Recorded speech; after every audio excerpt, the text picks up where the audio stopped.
Gas, যা বিদ্যুতের যে সংকট, আপনি সবসময় কথাগুলো বলেছেন। হ্যাঁ, এগুলো সব তো টপিকে এসছে। এখন ওনাদের তো এটা অনেক পুরনো জিনিস। যখন সময় উপযোগী সিদ্ধান্ত নেওয়ার কথা ছিল ইন্টেরিয়াম গভর্নমেন্ট বা তারও আগের গভর্নমেন্ট, তারা সেটা করেনি।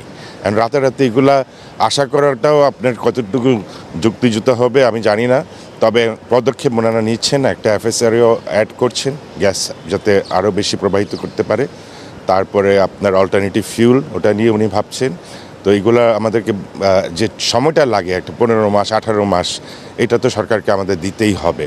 তো এর পাশাপাশি এখন কি করা যায়, কি ধরনের প্যাকেজ দেওয়া যায়, বা আমাদের ফাইন্যান্সিয়াল যে সমস্যাটা আছে, ব্যাংকের যে সমস্যাগুলো আছে, এগুলো ওনার কাছে তুলে ধরা হয়েছে।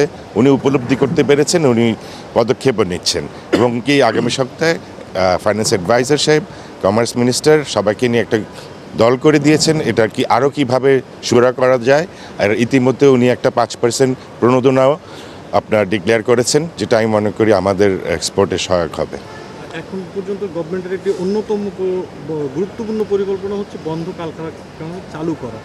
এই জায়গাটিতে আসলে আপনাদের দৃষ্টিভঙ্গি কি, কতটা আসলে কর্মসংস্থানে ইতিবাচক হবে, অর্থনীতিতে ফল কি আসবে, আপনাদের পরামর্শ কিছু দিয়েছেন? আমাদের বন্ধ আর অর্ধ বন্ধ দুটোই আমাদের মধ্যে আছে। এগুলা যদি চালু হয় 15 লক্ষ লোকের কর্মসংস্থান ইমিডিয়েটলি সম্ভব। এখন এগুলো চালু করতে হলে যে প্রতিযোগিতামূলক বাজারে যে ডাম্পিং হচ্ছে আমাদের উপরে, সেগুলাও ভাববার বিষয় আছে। ওনাকে আমরা তুলে ধরেছি এবং উনি ওগুলা পর্যালোচনা করে ব্যাখ্যা করবে, মানে ব্যাখ্যা আমাদের থেকে নিচ্ছেন, নিয়ে নিশ্চয়ই উনি 1 মাসের মধ্যেই দ্রুত আরও কিছু সিদ্ধান্ত নেবেন।